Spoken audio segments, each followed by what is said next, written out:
So yung guys, ngayong araw, samahan nyo ako. Day in the life, buhay sa Amerika. Pasok tayo ng work. Sama ko kayo, pakita ko sa inyo. Let's go.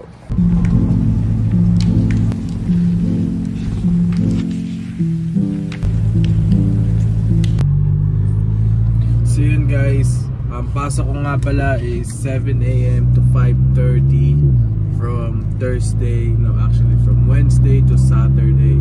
So yun, ngayon ay araw ng Friday, sahod natin ngayon. Every Friday sumasahod kami. So every week ang sahod. Gumigising nga pala ako between 5:30 to 6 o'clock. Kasi kailangan na natin umalis ng bahay ng 6:20. Dapat nga 6:15 para sa mga late. Pero yun, ang travel time ko is like 30 to 35 minutes. You know, balikan. Kaya nag-highway na ako. Kung di nyo pa alam, sa Amazon nga pala ako nagtatrabaho sa Amazon warehouse. At yun. Yan yung warehouse namin guys.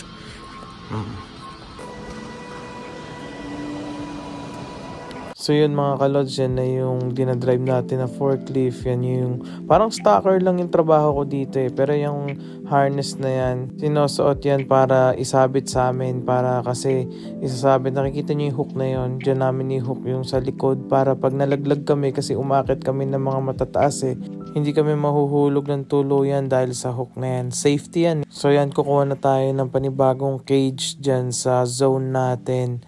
At kukuha tayo, kita nyo tinatanggal ko sa forklift. Minsan kasi nai-stuck sa sa forklift yung cage eh. Pero yan, papalitan na natin siya ng may laman. Tapos nakikita nyo yung sa kanan yan, dyan natin siya i-stack. Depende, marami yan hanggang dun sa dulo. 400 na aisle yan. Tapos i-scan namin kung saan kaming drop zone. Tapos i-scan namin tong cage. Tapos pag na-scan na namin yung cage, i-scan na namin yung item isa't isa. May nakalagay nga pala dun sa scanner namin kung saan siya ilalagay na specific na lalagyanan. Dahil merong library deep, yung mga box lang na katamtaman. Tapos meron yung drawer, yung pinakamaliit. Tapos meron yung rainbow, yung mga medyo malalaki, yung mga side table, ganyan. Tapos meron yung pass-through, which is yung sobrang haba naman, parang yung mga carpet, yan. So, madalas, syempre, yung mga box, lang, yung saktuan lang. So, dito lang sila sa library deep. Tapos kita nyo, umaakit kami, ang sarap nyo, no? Para kang nasa roller coaster, di naman. Pero mukha lang siya talaga, mabilis. Ang max namin is 5 miles. So, yun ang pinaka-max na tinatakbo na itong machine na to na OP ang tawag sa amin para siyang forklift. So, yan, naghahanap lang ako ng paglalagyan ng box na itong una nating in-scan na item. So, yan, kita nyo, dala ko lagi scanner ko. Tapos, pagka nakahanap na kayo ng spot, nilagay nyo, i-scan nyo yung aisle na saan nyo siya nilagay at na bin, kasi naka-label lahat yan. Kung makikita nyo dun sa puti na yun, yun yung kusang bin siya nakalagay, pang ilang row, pang ilang taas. So kaya nakikita nila kung nasan yung item, para kung may order na, kukunin na lang nila doon. So kami, stower kami, so ibig sabihin yung mga truck na delivery, kunyari yung mga nag-deliver ngayon ng yung truck na 16-wheeler ng panay gaming chair galing sa I guess Razer. So yun, so lahat ng yun i-stock namin, lahat yun nalagay namin siya sa mga bin. Tapos pag may umorder, kukunin nung picker. So kukunin niya, tapos pupunuin niya naman yung cage niya ng mga order.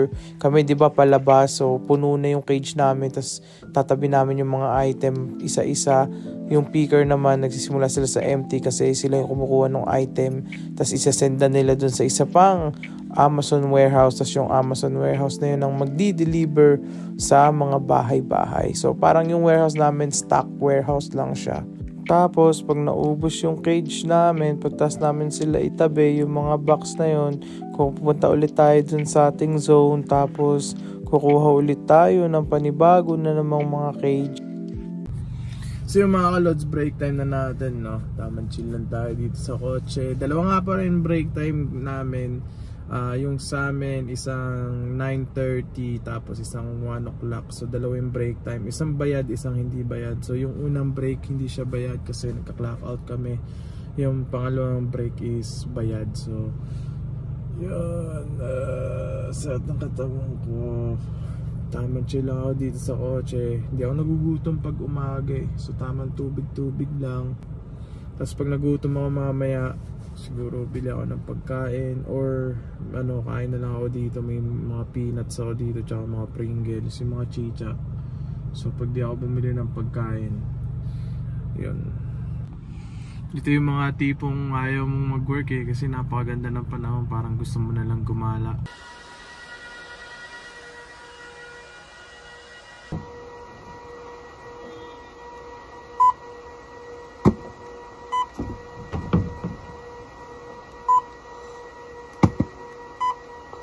Yes! Sa wakas! Freedom! Tingin ko magsusona na lang tayo ngayon. Tinatamad ako tumakbo. Pero magto 30 minutes ako sa sauna. Imbis na 15. So dodoblein ko. Tsaka tatayo lang ako para mas marami tayong ma-burn. Kaya makatakbo ngayon. Parang pagod ako sa work.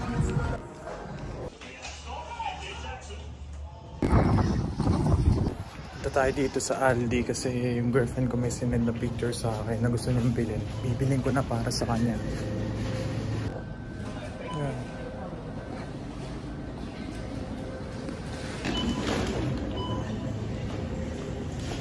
Binili na natin yun. Tinetext niya lang sa akin ngayon lang, like 5 minutes ago. Nasa gym ako, tinext niya, sabi niya gusto ko to.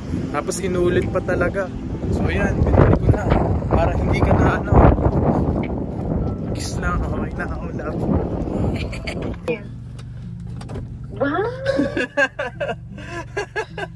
Very good, thank you. Balik ulit tayo, men. Tangina, may sira. Bakit ganun? Bago, tas may sira. Gago pala ito eh. Yan, napalitan na natin. Tangina, na-stress ako, hindi ko na na-vlog. Nawala yung resibo ko, kakabili ko lang. Pangin yun. Pangin kasi ngayon eh. Pangin lang yun, nilipad yung resibo ko. Ang galing dito sa Amerika, no? Kahit wala kang resibo, pwede magbalik. Pinalitan ko lang, sabi ko sira eh. Paano kaya kung ninakaw ko yun doon, tapos ano, no? Ang kulit, kahit walang resibo, okay lang eh. So yung guys, napalitan na natin. Tangina, nilipad yung resibo ko. Kala ko hindi ko na mapapalitan. Sayang yung $10 ko niyan. Pero yung buti napalitan natin.